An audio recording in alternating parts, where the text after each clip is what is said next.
नमस्कार. आनंदाची गुरुकिल्ली या चॅनलमध्ये तुम्हा सर्वांचे मनापासून स्वागत. मनुष्य स्वभावाची एक मोठी गंमत आहे की तो जीवन जगणं टाळत राहतो. आम्ही असे स्वप्न बघतो की आपला एक मोठा बंगला असावा, बंगल्याच्या बाहेर छान गुलाबाची बाग असावी. मात्र आमच्याच खिडकीबाहेर आज जे गुलाब फुललेले आहे त्याचा आनंद घेण्यापासून आपण वंचित राहतो. एका पुस्तकात एक कथा वाचली होती. इंदुमती नावाची स्त्री होती.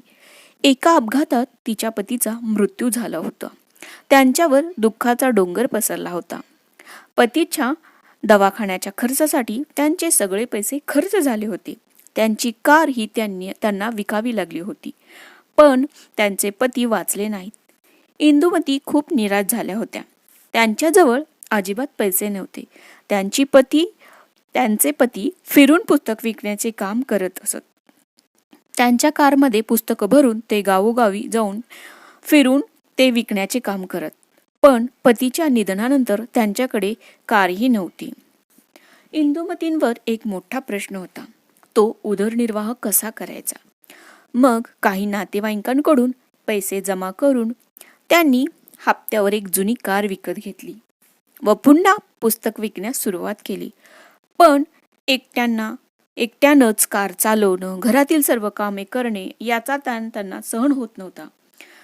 तसेच पुस्तक विक्रीतून मिळणारे उत्पन्नही फार कमी होतं.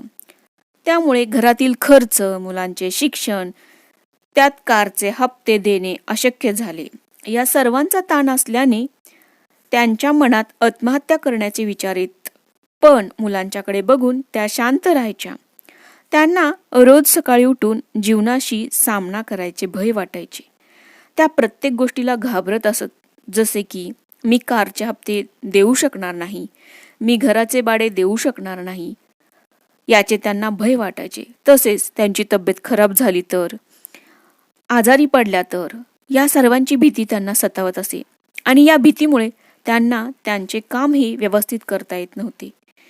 इंदुमती रोजच्या त्यांच्या कारकिर्दीत वाचनाची त्यांना आवड होती. त्या वाचतही होत्या. वाचनात त्यांना एक लेख आला होता व तो लेख त्यांच्यासाठी प्रेरणादायी ठरला. त्यातील एक प्रेरणादायी वाक्य, त्याबद्दल त्या कायम कृतज्ञ राहिल्या. ते वाक्य होते, बुद्धिमान माणसांसाठी प्रत्येक दिवस एक नवं जीवन असतं. त्यांनी हे वाक्य टाईप केलं आणि त्यांच्या कारवर चिटकवून टाकलं, जेणेकरून कार चालवताना ते सतत दिसत राहील. यामुळे त्यांना अनुभवाला आलं की एक दिवस जिवंत राहणं इतकं कठीण नव्हतं. त्यांनी भूतकाळ विसरणं व येणाऱ्या उद्याची पर्वा न करणं हे शिकून घेतलं. प्रत्येक सकाळी त्या स्वतःला सांगायच्या, आज एक नवं जीवन आहे.